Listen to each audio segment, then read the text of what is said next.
Hello hi అందరికీ. రోజు కోడిగుడ్డు బజ్జీ తయారు చేస్తున్నాను. దానికోసం 4 ఎగ్స్ తీసుకుని అవి ముక్కల కింద కట్ చేసుకోవాలి.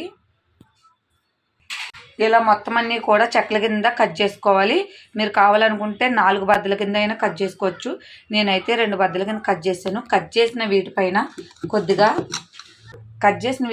కొద్దిగా కారం వేసుకోవాలి. కారం వేసుకున్న తర్వాత కొద్దిగా సాల్ట్ కూడా వేసుకోవాలి.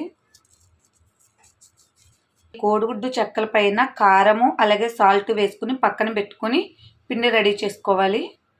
ముందుగా ఒక బౌల్ తీసుకోవాలి. బౌల్ తీసుకుని అందులో కొద్దిగా శనగపిండి వేసుకోవాలి.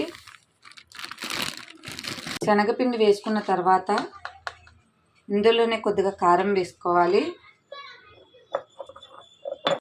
కారం వేసుకున్న తర్వాత లైట్గా పసుపు వేసుకోవాలి. పసుపు వేసుకున్న తర్వాత సరిపడా సాల్ట్ కూడా వేసుకోవాలి. సాల్ట్ వేసుకున్న తర్వాత ఇందులోనే కొద్దిగా వాము వేసుకోవాలి. వాము వేసుకున్న తర్వాత లైట్గా గరం మసాలా కూడా వేసుకున్న తర్వాత ఇందులో కొద్దిగా వాటర్ పోసుకోవాలి. కొద్దిగా వంట సోడా కూడా వేసుకుని ఇదంతా బాగా మిక్స్ చేసుకోవాలి. వాటర్ పోసుకున్న తర్వాత ఇదంతా కూడా ఈ విధంగా కలుపుకోవాలి.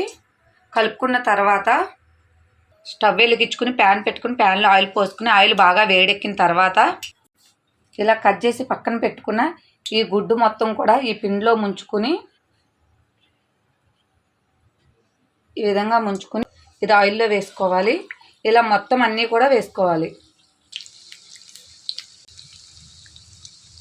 ఇలా మొత్తం ఎగ్స్ అన్నీ కూడా మనం వేసేసుకోవాలి. ఓ పక్కన కాలిన తర్వాత రెండో వైపు తిప్పుకోవాలి. ఇలా ఒకవైపు కాలిన తర్వాత రెండో వైపు కూడా తిప్పుకోవాలి.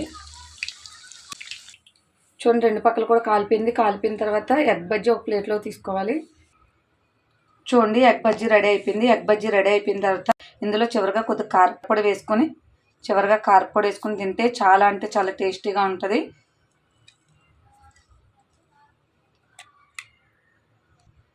చూడండి ఫ్రెండ్స్, ఎగ్ బజ్జీ రెడీ అయిపోయింది. Okay, bye friends.